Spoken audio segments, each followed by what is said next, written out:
এবার আমি মন্দিরের ভেতরে ঢুকছি। ঢোকার মুখেই ঘণ্টা রাখা আছে এবং ভেতরে ঢুকে দেখলাম অনেকটা জায়গা এবং সুব্যবস্থা সম্পন্ন, যাতে অনেকজন মিলে এলেও মন্দিরে কারো যেন কোনো অসুবিধা না হয় সাই বাবার দর্শন করে ফেরত যেতে, সেই ব্যবস্থা সমস্ত রকমভাবে করা আছে। সাই বাবার মূর্তির সামনে যখন কিছুক্ষণ দাঁড়িয়েছিলাম, বেশ মনটা ভালো হয়ে যাচ্ছিল। ঠাকুর মশাই এবং মন্দিরের ভেতরেই একটি দোকানও আছে, যাতে যেখানে পুজোর সমস্ত রকম সামগ্রী বিক্রি হচ্ছে। ঠাকুর মশাইও বসে আছেন, যদি কেউ পুজো দিতে চায় তিনি পুজো দিয়ে দেবেন বলে। দান পেটি ছাড়াও এখানে কচ্ছপ রাখা আছে মন্দিরের ভেতরে।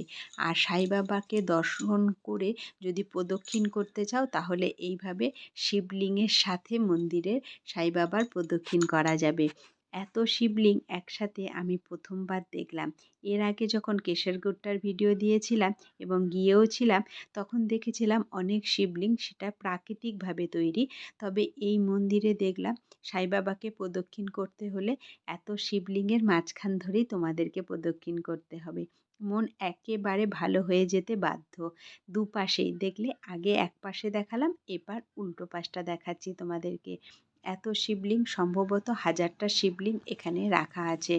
আর এই শিবলিঙ্গগুলো 3 থাকে রাখা আছে।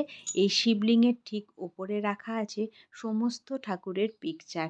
এমন কোনো ঠাকুর নেই যেই ঠাকুরের পিকচার এখানে রাখা নেই। এক মন্দিরে এসে সমস্ত ঠাকুরের দর্শন তোমরা করে যেতে পারবে। এখানে আছে পিকচার রূপে এবং পাশেই আছে মূর্তি আকারে। আর মন্দিরের ভেতরেই পুজোর সামগ্রীও বিক্রি হচ্ছে। মা ষষ্ঠীর মূর্তিও এখানে রাখা আছে।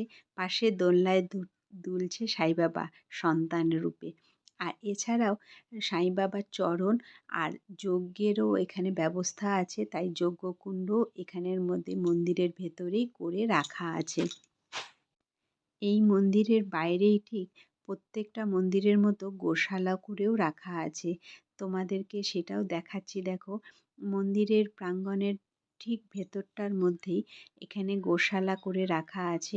আবার নতুনভাবে কাজও চলছে, গোশালাটা সম্ভবত আরও বড় করা হচ্ছে। আমরা বিকালবেলা গিয়েছিলাম, তবুও ঠাকুরের ভোগ আমরা একটুখানি পেলাম। ছিল আমাদের জন্যই রাখা সেইটুকু। আর পঞ্চমুখী গণেশ তোমাদেরকে দেখালাম। আর এই যে দেখো দোকানটা, এই দোকানটার মধ্যেই পুজোর সামগ্রী বিক্রি হয়। আর ঠিক ওই পাশটাতে শাড়িগুলো বিক্রি হচ্ছে। এছাড়া এখানে সমস্ত ঠাকুরের মূর্তি আছে: বালাজি, দুর্গা, অন্নপূর্ণা, মা শেতলা, বজরংবলী। আর একটা সাদা মূর্তি আছে, যেটা সাই বাবার। পরের ভিডিওতে এই মন্দিরের ওপরের অংশটা তোমাদেরকে দেখাচ্ছি, দেখো। সেইটা দেখলে তোমরা আর একটা নতুন ধরনের চমক তোমরা দেখতে পাবে। এই মন্দিরের ওপরটা তোমাদেরকে আমি পরের ভিডিওতে দেখাচ্ছি। আমার সাথে থেকেও, ভালো লাগলে লাইক আর কমেন্টস করো।